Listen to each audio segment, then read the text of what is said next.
Alex, you are in sustainable private credit. How did you start your journey? Yeah, similar to the other speakers, it's been quite a long journey and started in 2006.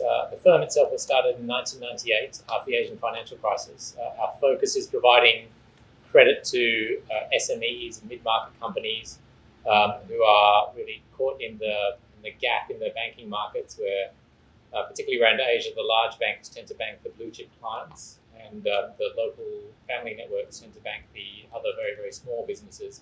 But in the middle of that sector, there's a big gap in financing for small entrepreneurs and mid-sized companies. And since our early beginnings, we were focused, similar to Ronald, on just making money in the first few years. But traveling around Asia Pacific in the early 2000s and the late 1990s, it became very apparent to us that there was a huge need for somebody to focus on environmental protections and also social protections in Asia. And it wasn't possible to just turn a blind eye to it and continue making money while there was so much pollution going on and also social imbalances going on. So in 2006, we started the ADM Capital Foundation. It's a sister foundation to our regular hedge fund.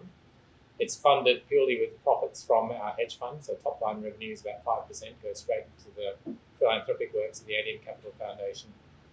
At those points in times, it was actually not considered very mainstream to focus on the environment. I'm sure you may have had a similar experience.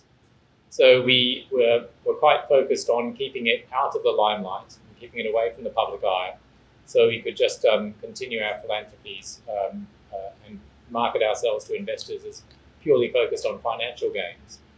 But as time developed and as time wore on, we found that sooner or later our activities were being picked up by some of the more development finance investors.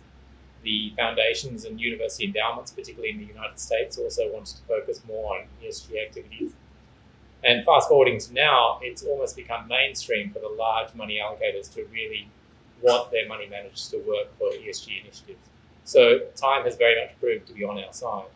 The foundation itself focuses on initiatives such as clean air, land degradation, and also water scarcity on the environmental side. We've also been doing initiatives on the social side, such as children at risk, with a series of orphanages across Cambodia for girl children at risk, and also children's hospitals. And on the fund management side, we've also been developing to make sure that all our investments have environmental and social programs inbuilt in them, so we leave our companies a little bit better than they were after our investments are finished. Great.